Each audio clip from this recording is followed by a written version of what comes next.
You want to dive in and we'll get this Yeah, thing knocked out. I yeah, we'll appreciate go you ahead and doing get it. started. Yeah, I appreciate you doing it. No, I appreciate you having me on, man. It's an honor to be on here with you. Dude, it's been fun. It's something different, but I'm gonna keep doing it. It's a lot of fun. So let me start off with Alabama Football Coaches Association Class 7A Assistant of the Year. Can they fit that on a plaque? What do you get? Like It, that's it, a long title. that's they might just see COY assistant or COAY or something like that. Make some shortened uh, verbiage for that, I guess. But that was a huge honor. I mean, I've coached for a long time in this state, and to be recognized by my peers, I mean, it was quite an honor. Coach Wood called me as well, and congratulated me on it. So it was a big deal. It really was for me. Yeah.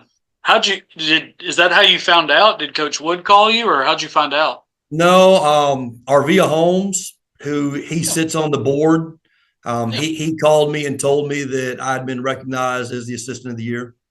So he just gave me a call and said, "Hey man, just want to congratulate you." And he told me about it. And then I think that was like on a Friday. And then Coach Wood called me on Saturday. So it was a pretty cool Man, experience. man, what was the gut reaction? I shocked. I really was. I mean, because it's like you never know. I mean, I knew we had a really good defense this year. You look at the numbers Yep. and we were really good, but does everybody else in the state understand what we did with what we had? And then on the other side of it, there's offensive coaches that they're averaging 40 points a game, and they should be recognized for what they're doing. So it's one of those things you never expect to happen. And I was shocked when it did. So Yeah. Is that the first time you've won that? Did you ever win that in the past or anything at Clay? no, I didn't, and that's another thing. It's like I was on some really good teams and I was there, Yeah. so it's like, but statistically, this is probably the best defense I've ever been part of.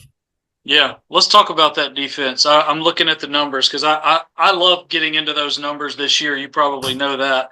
But 104 total points in 11 games. It's like 9.5 points a game or something Yes, ridiculous sir. like that. Um, Easy question. How? How did? Uh, I wish I had the answer. I really think that our kids just really bought into what we were selling them. Hmm. I mean, it's not like we created anything different. Coach Floyd does a great job of sending our staff wherever we want to go to learn new things. And we went this past season to Florida, went down there and talked to Coach Armstrong and some of the simulated pressure stuff they were doing. And then we picked up on a couple new drills that really helped us defensively. So, just a combination of constantly learning. And then this past year, both of our inside linebackers, Owen Robinson and Parker Floyd, they were returning starters for us. So they both played last season. So that's extremely important, having your two inside linebackers understand the scheme. We had one corner coming back, one safety. So we graduated 6 guys from the previous season. Yeah. So I think there were some guys that they wanted to prove, hey, we can play good ball.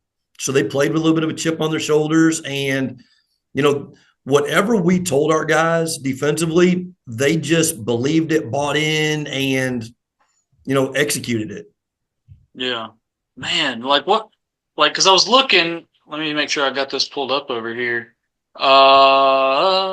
There it is. I mean, that last game, I mean, I know that playoff game at Baker was wild and double overtime and the way it Mm-hmm. ended, and that's tough stuff. But like 17 points was the most y'all gave up all year, and it was in a double overtime game. Yeah. That's crazy. Yeah. It's mind blowing a little bit, just to look at it, because the teams that we play, they score. Yeah. I mean, Yeah. traditionally, you look at Hoover, Thompson, Vestavia. Yes, they do. I mean, Hillcrest coming in. I mean, they were a quarterfinal, semifinal team, so they're all really good teams. Yeah. And, Baker, the same thing. I mean, Coach Johnson did a great job down there with those guys. And I mean, they played really good defense as well. But they scored points. I mean, so Yeah. it was kind of a shocker just that we were able to hold people to what we did. But, part of that I think is like our coaching staff is a never quit mentality. And if the offense turned the ball over, it's our job to get it back for them. And we preach that. I mean, we in practice we preach get the ball, create turnovers. And we had over 20 turnovers this year on defense. So you look at our offense, if they get two more possessions than most other teams, we should be successful. Yeah. And one of those, you mentioned those teams, and those are certain. I'm looking at the schedule over here. I mean, those are certainly the usual suspects. That Vestavia game was wild. Yep. I was at the Hoover game, heartbreak, Heartbreaker. Yeah. but crazy game. The one that I'm not saying this one stands out more than the rest, but talking to a lot of coaches across, especially across 7A Region 3, at the end of the day, Oak Mountain had a season that has been kind of what you expect, if you just look at record wise from Oak Mountain. But a lot of coaches said that was maybe the most improved offense from one year to the next, and y'all shut them out. I mean, that Odell kid, Myrix, Fitzgerald, they had some games where they were hard to stop, and y'all put up a Yeah. goose egg on them. Which is surprising. It doesn't happen. Shutting somebody out does not happen in football in general, but especially at the 7A level. I mean, every Friday night, the talent that we face. I mean, there's somebody that can play Power 4, Power 5, whatever you want to call it. The Power 4 schools. There's somebody can play at that level on every team. Mm-hmm. So it's one of those things. Again, I just think our kids were really committed to the plan, and we didn't deviate from it a lot, honestly. Like the way we do things, what we install on a Monday or what we come up with on the weekend for the Friday night game, we don't add a bunch of new stuff. Like we take away things defensively. Like, hey, we thought this would look good. It doesn't look good in practice. We're just going to throw it out. More of the keep it simple, stupid mentality. Yeah. Yeah. Let's line up, let's play fast, and we preach those things to our kids. Every down, great effort, and those kids did it. So Yeah. It was crazy to me because, I mean, being a Trussville guy, I've obviously seen a lot of Hewitt-Trussville football over the years. And I mean, your first year was 19, isn't that right? 19. Yes, sir. 19. I mean, some of these defenses over the years, I mean, some of it's a product of, Josh and Juan's offense and, scoring so fast and y'all are Yep. right back out there and that kind of thing. But statistically, I mean, points per game, total points given up in the season, I traced it back. It looked like this was the best defense since 1993. That team gave up 105 points in 12 games, so they were a shade Yeah. Yes. under 9 points per game. How wild is that to you that this day and age with, like you mentioned, so many offenses and, so much focus on these skill guys and everybody's prolific that y'all have the best defense Hewitt-Trussville has seen in 30 plus years. Yeah. It's I think you have to make defense fun, for those kids. I mean, they're like we celebrated turnovers in practice and coaches. I mean, coaches go at it back and forth with each other, but we try to keep it fun because everybody wants to get their name in the paper. Yeah. Selfishly, people like to be patted on the back. And a lot of times, defensive kids, unless they have an interception or, they have a couple sacks in a game, they really don't get much press. It's the quarterback did this, the receiver had 3 touchdowns, whatever it is. So we try to promote fun in practice for these guys, and we try to take care of them. I mean, we don't go to the ground live practice. We don't do that because our backups, we don't have a lot of depth really. Yeah. So, well, and I'm obviously like all of us that write stories for newspapers are guilty of it because it's so hard I'm not trying to make an excuse, but like it is hard on a Friday night. Like it's easy to keep up with the offensive stats. Like yes. it's easy. Yep. That's what we do every night. You try to, because you're keeping up with all the offensive stats, you're kind of in a way getting the full defensive stats as well. Like if I'm keeping up with, you guys versus what's a game I covered of y'all, versus Prattville. Mm-hmm. If I'm also covering Prattville's offensive stats, well, then I can just turn it around and say Hewitt-Trussville held Prattville to X number of yards. That's But right. I can't sit there and chart every tackle and that kind of That's right. thing.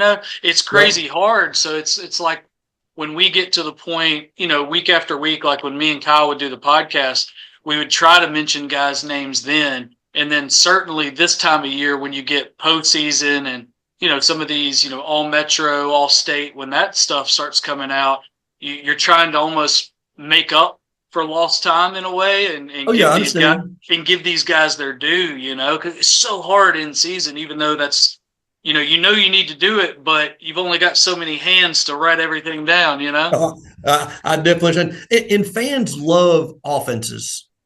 They, Yeah. they really do. I think fans would rather see a game that was 42-40 than 8-7. I mean, Yeah. it's just the day and age the way it is. I mean, even Coach Saban changed, over Yeah. the years because it was like, hey, they need to score points. Defense was always great at Alabama, but they needed to score more points. Yeah. So, he brought in Kiffin and guys like that, Sark, those Yeah. offensive guys that said, hey, we're going to score some more points because that's what we needed to do. Yeah. Well, as a guy who has a deadline every Friday night, I prefer the defensive struggle that gets the game over a little bit quicker. To Gives run gives the, me gives me more time to add the, not as many stats and gives me more time to write and gets me home a little earlier. I understand that. I covered a game, the craziest one. This was, oh gosh, this is over a decade ago. I was freelancing for Birmingham News at the time, and I forget who was the head coach at Pelham at the time, but it was Pelham at Spain Park. And Right? this is back when Chip Lindsey was Spain Park's head coach.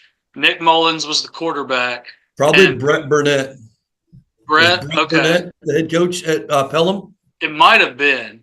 So they were. I forget the offense they were running was ground and pound. It was like wishbone stuff, and Oh, okay. It wasn't him then. they I don't. I mean, they went in. They went into Spain Park, and I was covering that because it was a big game, but it was also the focus was Coach Lindsey, the focus was Nick Mullins, and that Yep. kind of thing. And Pelham went in there, and I still remember this. They beat them 42-17.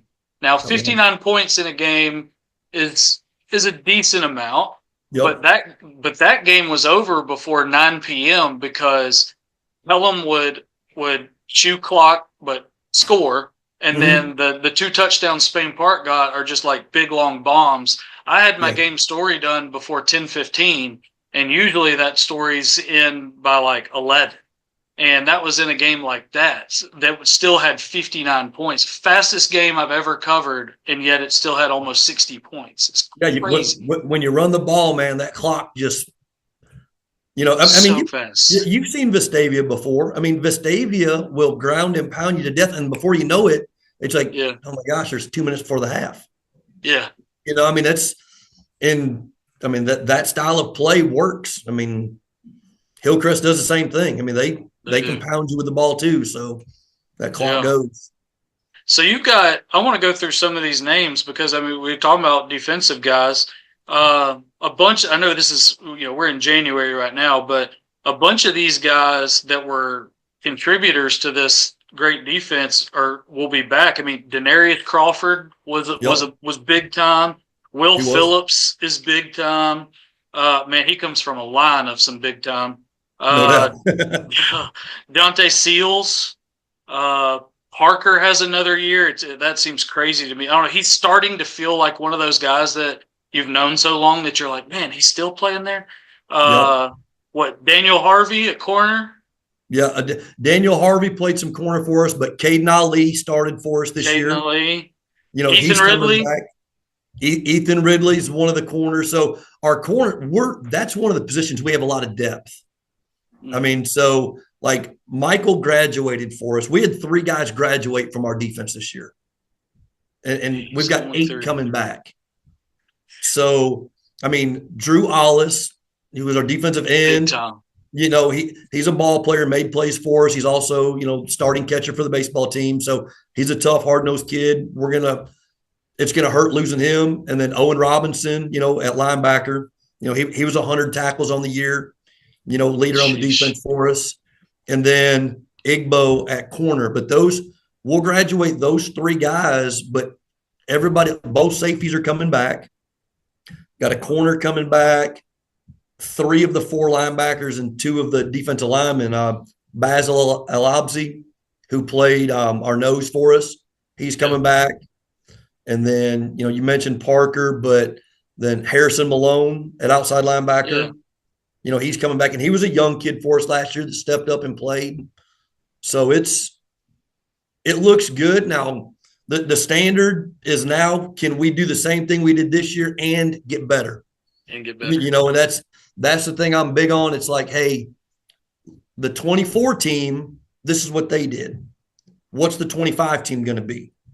Because it's a different team. I mean, we've got guys coming back, but there's guys that aren't here either. And somebody's got to step into those roles. And I'm excited to see who steps up, really. Yeah. Yeah. Because, I don't know what schedules aren't out yet as of this. We know what we're getting in Region 3. I guess these just kind of flip. Mm-hmm. Like I'd have met Thompson will come here, but now you'll have to go to Hoover, that kind of deal. Yep. But let's see. I don't know if y'all were in year 1 of some 2-year deals or what, but I'm not asking you to tell me the schedule. But y'all Well, had Jag, and Pinson Valley, I think, are still going to be on the schedule, and I think those 3 are going to be the same. We okay, played Gadsden City almost every year that every year that I've been here. It's they're a really good team. yeah, So I like athletic. playing them because they're physical. They have some Yeah, good athletes there, and Coach does a great job up there. Ollie Smith does a yeah, great job with those guys up there. he So does. So y'all, man, so that'll be, and then I guess you'll get to make a trip to to Prattville then, a trip to Hillcrest, it seems like. yeah, we'll be some So road warriors next year, maybe. some So road warriors. Well, hey, that's what we kept saying though, is like, when we were talking about that playoff game at Baker because of the way regions matched up in the first round this year, it was like you don't know what you're going to get when high school kids have to travel that far. But what we said yep, the whole time was defense travels. But yep, I that's a don't. fact. I was going to say, you tell me, you're the DC, but that's what we said all playoffs was that defense travels. Yeah, I think it defensively. If you're good defensively, it doesn't matter where you go, what the weather conditions are. Hmm. Because if you're a ground and pound run it team, it doesn't matter about the weather being rainy as much. But if you're a team that throws the ball all the time, that rain can affect you. Yeah. Whereas defensively, if it's blocking, tackling, running to the ball, those are things that you preach every single week. So it travels, shows up at home, it travels. It's and I'll say like that Baker trip that we went on was like I thought our kids were extremely prepared for that. Sometimes you're concerned when you leave, stay overnight somewhere and do these things, but our kids were locked in. And I thought we played an extremely good game versus Baker. Yeah. I hated somebody had to lose that one, and unfortunately it was us. So Yeah. Yeah, that was tough. Just that Juan going there in his first year, and yep. uh, I know that was not the matchup you or Josh wanted in round 1. But hey, No, maybe you'll get him back this next time. Who knows? but I did like the new format for 7A in Yes. the playoffs. I did like the fact that different teams were getting matched up. Yeah. I think that created some interest from other parts of the Oh state. yeah. Yeah. I would love to see someday if there was a way. I've said this with other coaches too. I would love to see if there was a way because nothing's perfect. Someone will complain about this way or that way, whatever. It would be cool, like, because 7A is only 32 teams, if you Mm-hmm. could do it, like, I'm not saying let all 32 in, but even if you had, well, maybe there's a scenario where that's possible. I don't know. But if you took the 16 that get in, and if you were able to almost throw regions out the window and have some sort of criteria that rank them 1 through 16, and have Mm-hmm. like the 1 versus the 16, the 2 versus the 15, Yeah, almost like almost like a basketball player. I just a mean, bracket. but like Division II football, Division III, Yeah, they all have that bracket like that. So, I mean, I would think it'd be interesting if they could figure out a way, but what non-biased person exactly. can rank them? Well, You and know, that, what I mean, like if you ranked them, oh you God. might have a little bit more homegrown Hewitt blood in you. You know, I mean, so you might say, "Hey, I'm going to rank them just a little higher than somebody else." So there would have to be some type of computer-based. See, and that's well, and I totally agree because I'm the one that during all this this new college football playoff and transfer portal and all that stuff, like this all this debate stuff for the top 12, whatever. I've been the one saying it for a while now. Just give me back the BCS. I, No I'm doubt. I'm I'm one of those in that camp that's like, hey, let's just take all of these whatever criteria you want, record, strength of schedule, points per game, all the different numbers, math, stuff that you can't. It's not opinion; it's a fact. You did Right. this. You Yep. are this. You are that. Throw it all in a mixer, and whatever it spits out, that's where you are. I like that. I And like then it. I mean, I grew up watching that era. yeah, and then we end up with Thompson, Central Phoenix City again. So Just might. we did this time. I mean, I don't know. Trent will graduate at some point. Please. you know, He's so good. He's so but I mean, good. you know, there's a lot of kids out there that are extremely talented, though. Oh yeah, there's no You know, I doubt. mean, it's There's no at doubt. what 7A football. Like I said earlier, I mean, there's guys playing Power 4 schools, all the time. I Yeah. mean, it's amazing the talent that we face. That on both sides of the ball. Oh yeah. I mean, Oh yeah. if I looked at a list and said, okay, during my 6 years at Hewitt, now this is year 6, I just finished, which is crazy already. But like, if you were to rank some of those guys, like who are the best ones you face, and you're like, it's a who's who of players now. I mean, Yeah. so I love it. I love what Yeah. I do, man. I wouldn't want to do anything else for sure. Yeah. I mean, it's crazy. Like, I mean, 7A is obviously its own thing, but like, I mean, you were in 6A for quite a while. Like, I was just looking. It was actually earlier today that I saw it, but like, I remember kind of beating the drum for a while when I would kind of welcome covering games at Huffman Mm-hmm. when honestly a lot of people don't want to, and that's not a comment on the Huffman area. It's there over the years there hasn't been, at least in my lifetime, back in the 70s and 80s that was a different animal, but in my lifetime Huffman hasn't been great and they don't get a lot of fan support in the building, but that's close by. I Yep. grew up around that area. And they have a tremendous facility. People who don't go there are kind of missing out. But like I remember a few years ago watching that Mackay Hughes, that running back Oh, at he's a dude. Huffman, Yeah.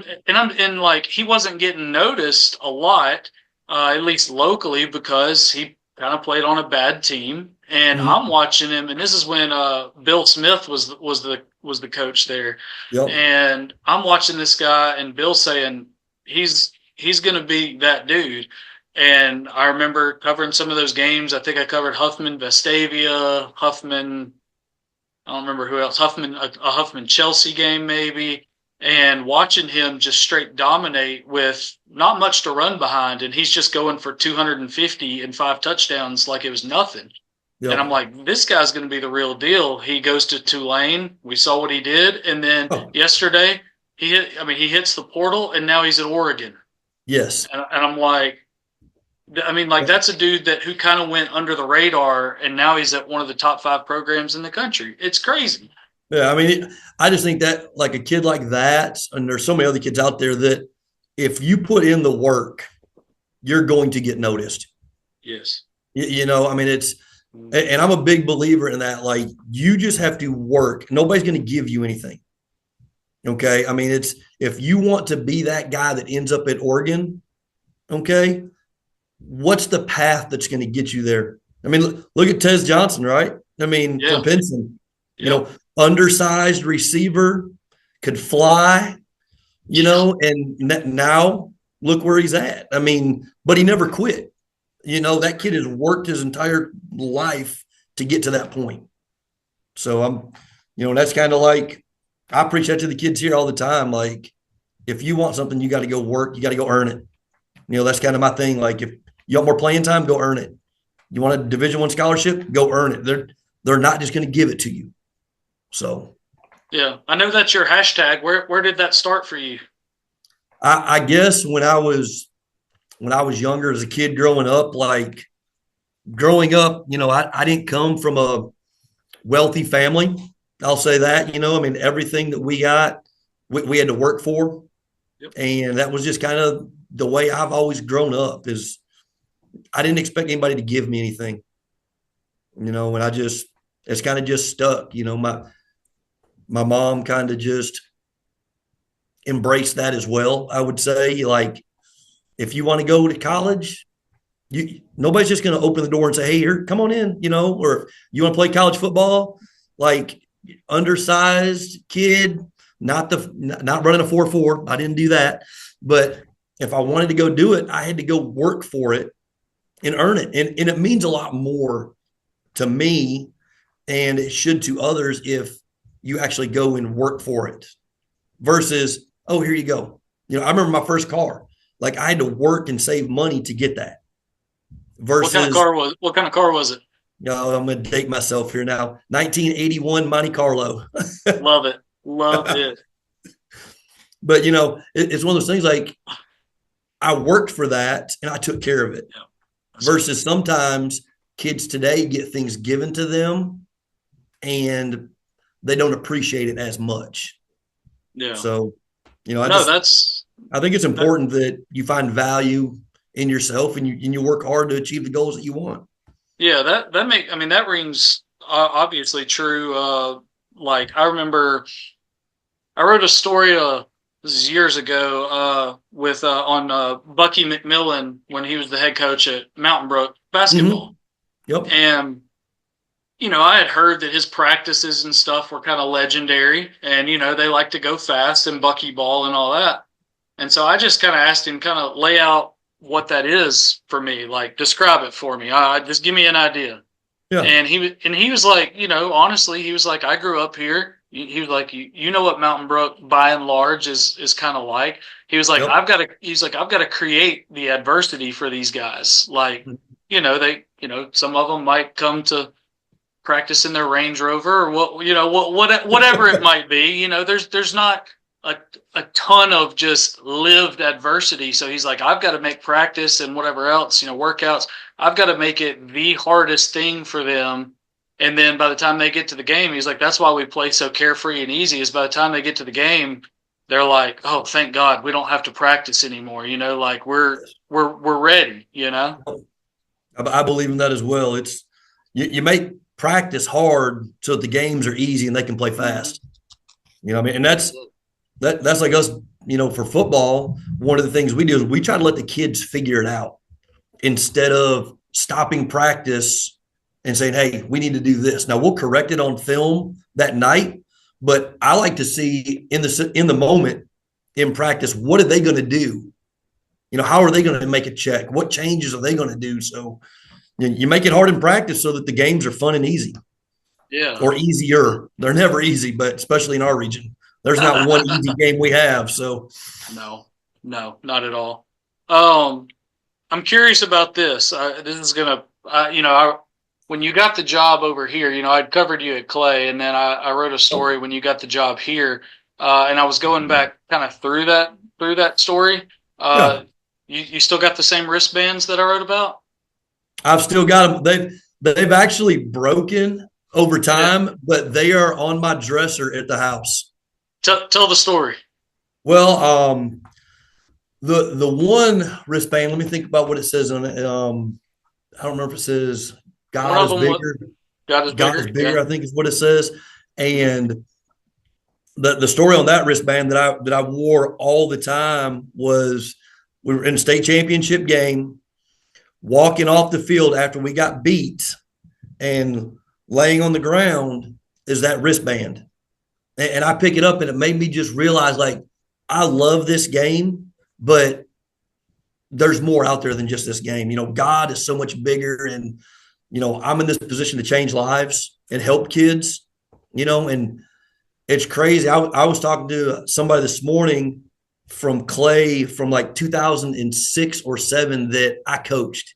So I keep those Oh, relationships, and it's like, he's like, the things you taught me back then, I apply those things to my family today. wow. How I raised my family. So it's like I know what I do as a calling, and it's I love it. Yeah. Because the guy that's and not knocking other jobs, but if I'm a bank teller, am I changing Yeah. people's lives? Like I feel like I can here, or in That's it. coaching, but yeah, the wristband story, that was one of those things that just was like, okay, pick your head up, man. Like you just lost a state championship, which is the thing that we strive for. And everybody wants that blue map. And we were right there. And it would have been back to back years because we won it in 14. In 15, we ended up 14-1. And it was just like you shake your head and then you see that, and it's like, wow, like it's not the end of the world. Right. It might feel like it for that moment, but ultimately it's not, so Yeah. That's it. Well, I mean, how long were you at Clay I first? was at Clay from 2006 through the 18 season, so like Okay. 13 years, something like that. Okay. A long I, time to be at one place. I, I know you see the debates all the time. I mean, these guys that have come through Clay, especially T West, Yep. him and TJ and those guys, they got to stir that pot. But was Always. okay.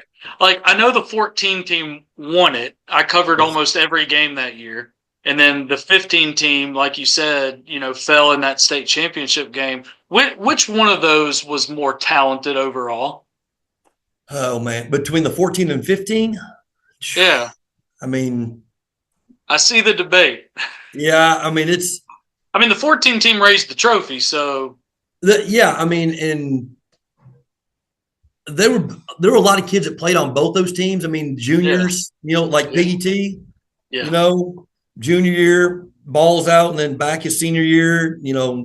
TJ was there. I mean, I think the biggest debate, not 14, 15, Yeah. is those guys that are the old school guys now from 14, 15 to the more current state championships at Ooh, Clay.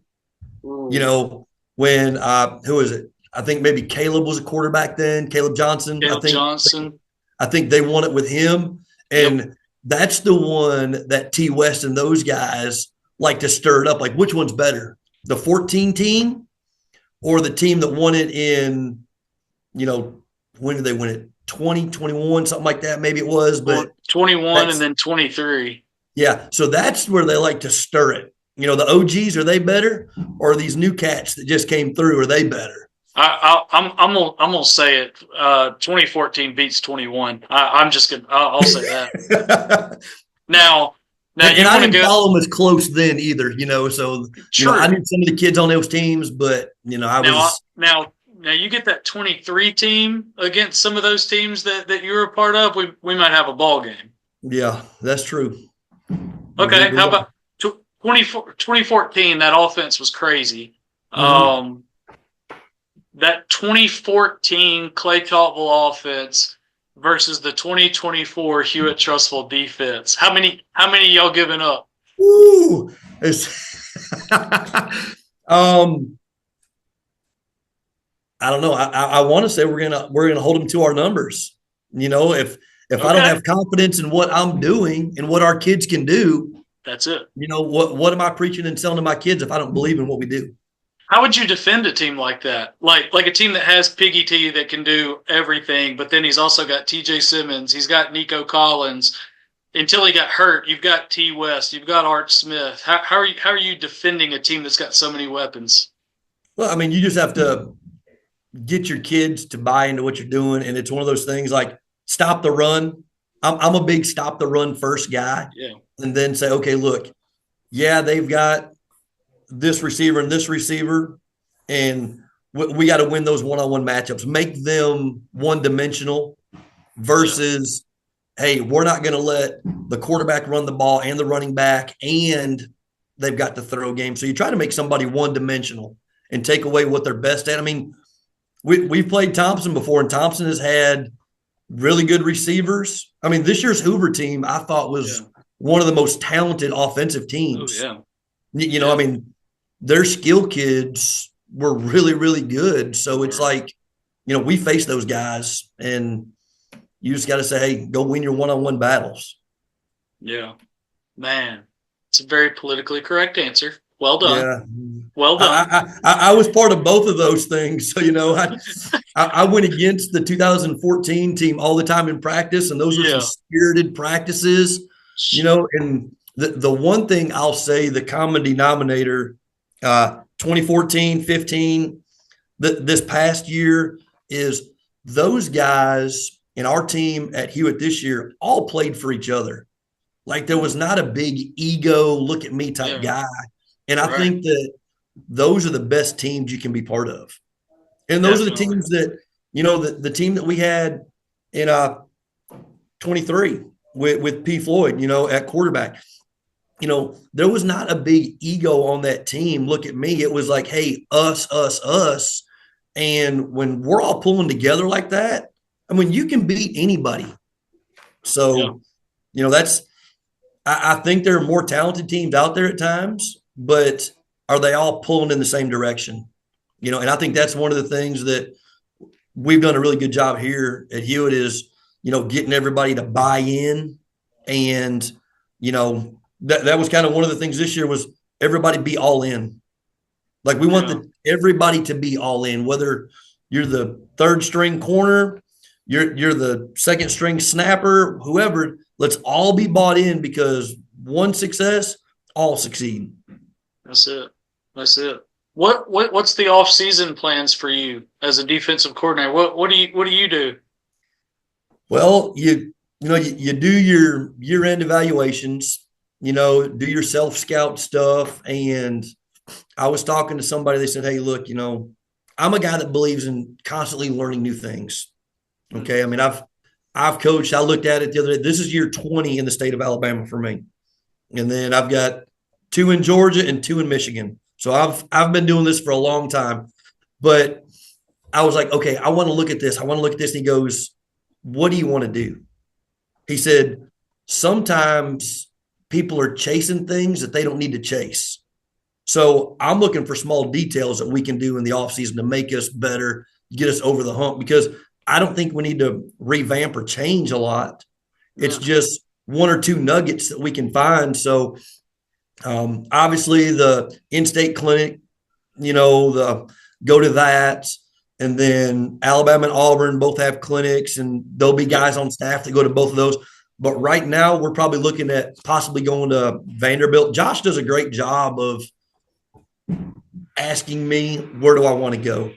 Like my first year, we went to LSU, you know, and it was like we went there, we got in there with Coach Aranda and sat down, took some things from their program that we could implement into what we were doing. 2 years ago, we went to Troy, which in-state, but I mean, Coach Summerall was there and, you know, opened up the doors for us and had them. I mean, I can call those guys right now at Tulane because they're all there. Yeah. And if I've got questions, you know, hey, what about this? I mean, so there's that. Last year was Florida, and Coach Armstrong, you know, he's like, hey, call me anytime you want.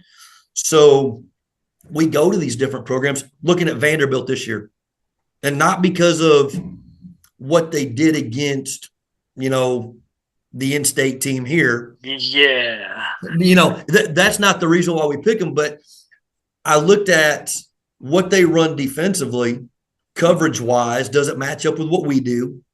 The pressure packages, does it match up kind of what we do? And then you look at a kid at Vanderbilt, they don't have a team of 5 stars probably, Right. but they're still competitive with a team of 5 stars. Mm-hmm. So how do they do that? So Right. that's what I'm looking at is, hey, we don't have all the Power 4 kids on our team. What can we do to put us over the hump to stay competitive with the teams that might have more talent than us? That's awesome. That's so true too. Vanderbilt. You had to bring up that Vanderbilt Alabama game. I didn't bring up the Michigan one. You know where I'm from. I was going to completely dismiss that. I had that on while I was working. Oh my God. That was like what? Oh man, I can't believe Milroe declared for the draft after that. I thought he'd just hit the portal and be like, let me get another year and show y'all that this ain't me. But man, that was. If you're a Michigan fan, okay, or from the state of Michigan like I am, I mean, that's where I was, I grew up there. It's been a pretty good year. We beat Ohio State. Success. Won the bowl game. And the Detroit Lions oh my gosh, are getting after it. I mean, so it's if you're a fan of football in the state of Michigan right now, unless you're one of those, state people, Michigan State guys, I mean, it's been a good year. Yeah. Are you a lifelong Lions guy? I am. I mean, I always cheer for the home team. So, I mean, growing up in Michigan, you're a Lions fan.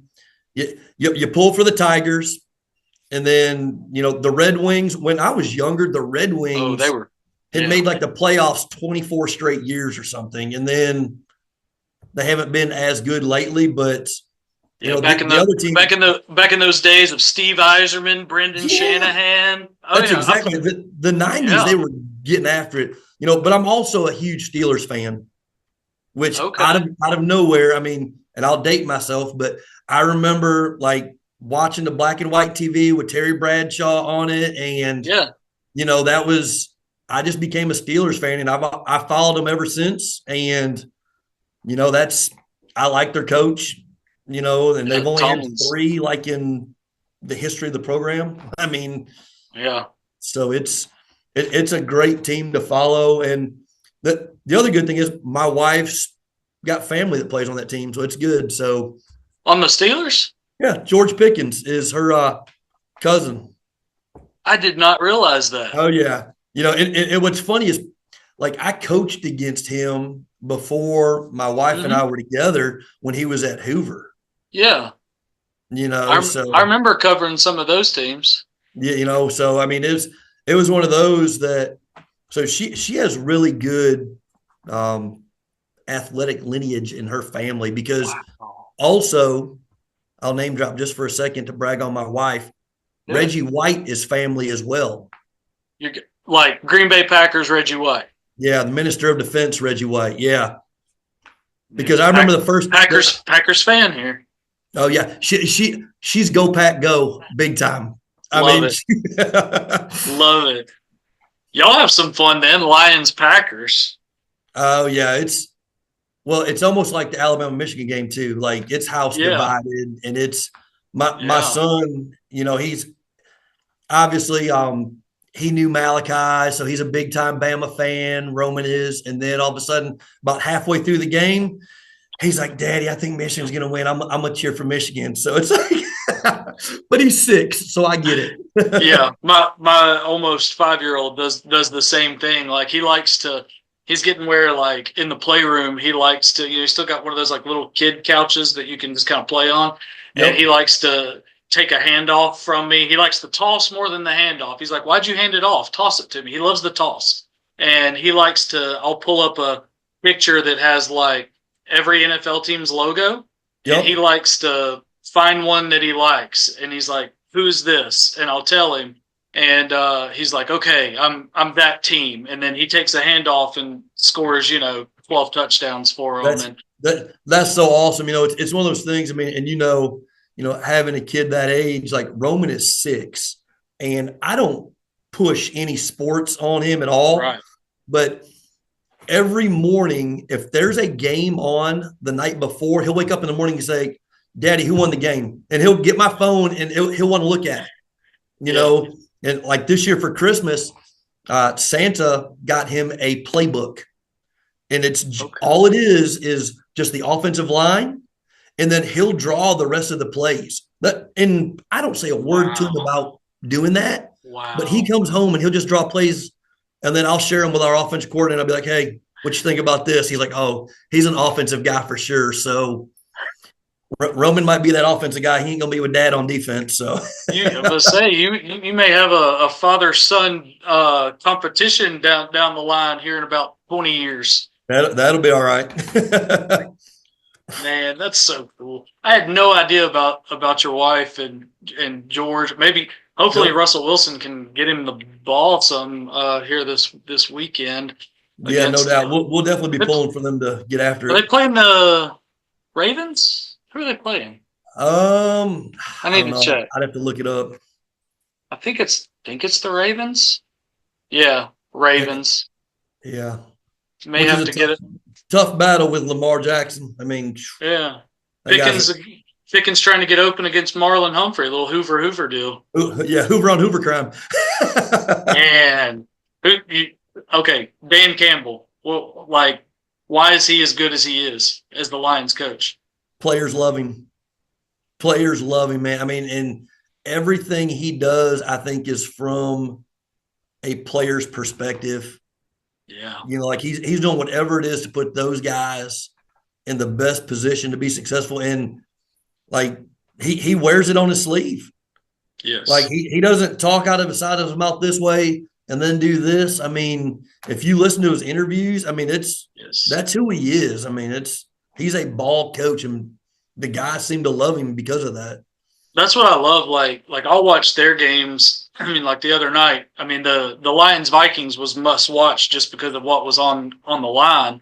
Oh, no And doubt. then you see Gibbs tear it up, and that was a great game. But like I've gotten where even though I decided amongst all this transfer portal and NIL stuff, which like everybody else, I'm just struggling with mightily. I've finally Mhm. decided I was like, all right, I've got to literally pick an NFL team because I've never had one team that I just was like, this is my team in the NFL. I mean, just product of growing up in the state of Alabama.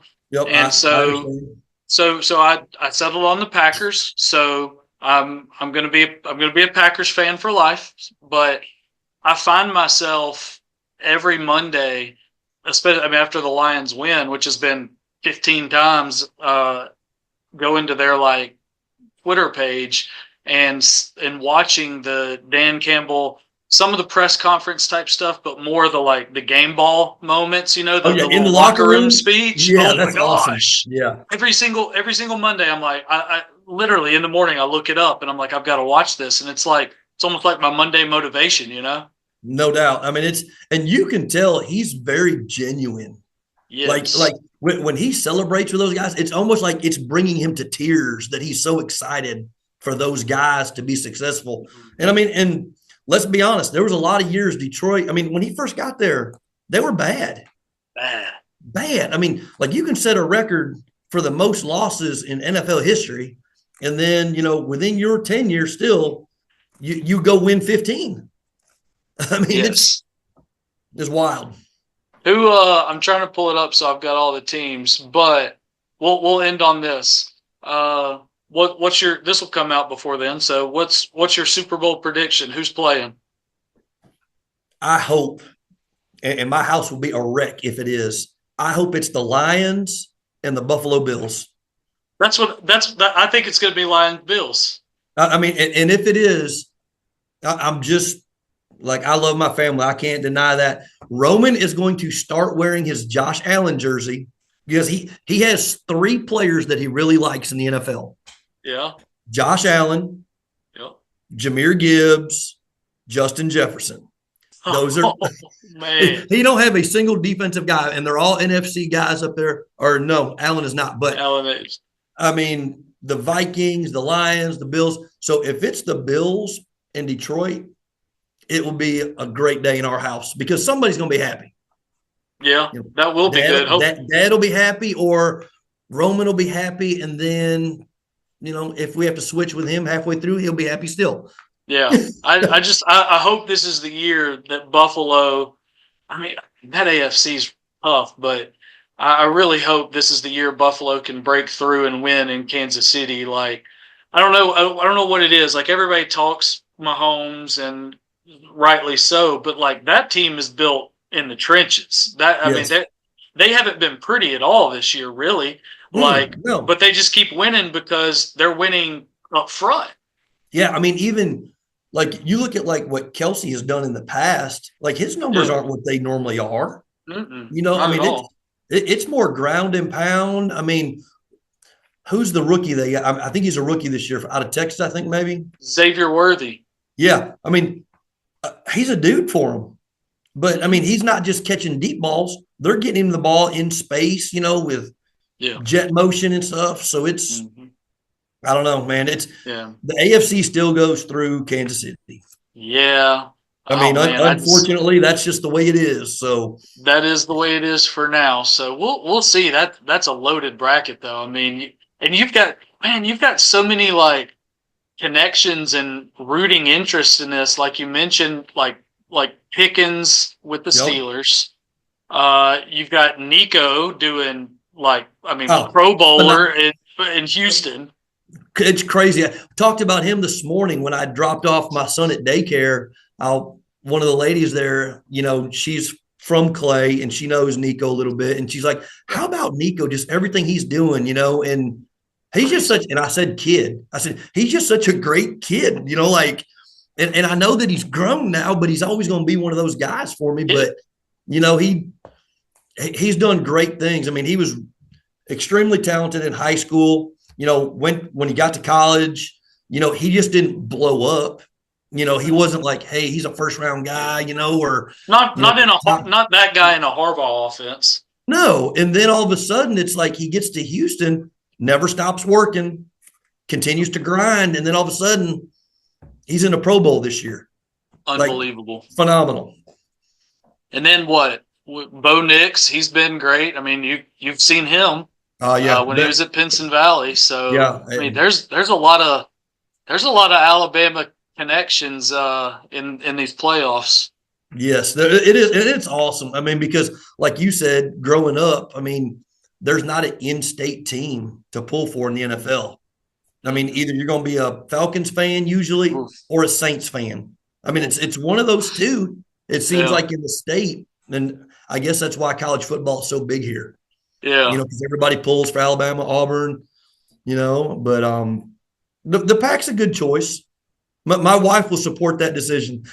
I tried to like I made one like I tried to make like a funny video out of it like because I've talked about it for years like I need to pick a team. I need to pick a team like when I was in college all my friends that moved like from out of state to Tuscaloosa like had NFL teams and my roommate was a Colts fan because of Peyton Manning and I was like I tried to be a fan of the Texans because they were new and really, Mhm. the only reason I chose the Texans is because I think they already had D'Amico Ryans, Yep. and he was one of my favorite players at Alabama, and that was really the sole reason. And then Antoine Caldwell got drafted to the Texans that played on Alabama's offensive line. So I was like, That's right. okay, they're taking Alabama guys. I'll be a Texans fan.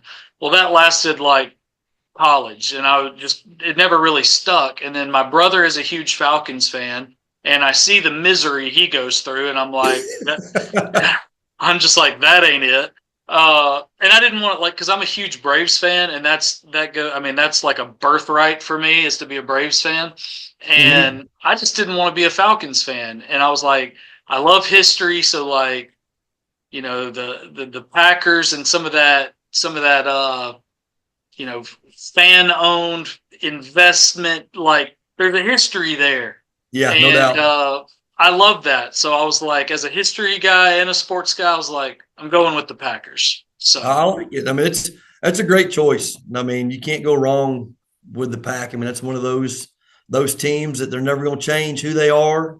The exactly. uniforms aren't ever going to change. You're not going to see anything weird, different, you know. But I Well, mean, and naturally, as soon as I picked them, they're 0-2 since I claimed my fandom. and they get to go to Philadelphia where Saquon Barkley will run all over them. So I will have I'll have to wait until next September to get my first win as a Packers fan. It's coming. Don't worry. It's coming. We'll end there. We could talk football all day. No doubt, no doubt, man. Well, I sure appreciate you having me on here, and it's been fun. I appreciate you doing it. It was good to catch up. No doubt, man. And congratulations on your award. That's well earned, and that's awesome. Well, thank you very much. Appreciate you, Coach. All right. Have a good day. You too.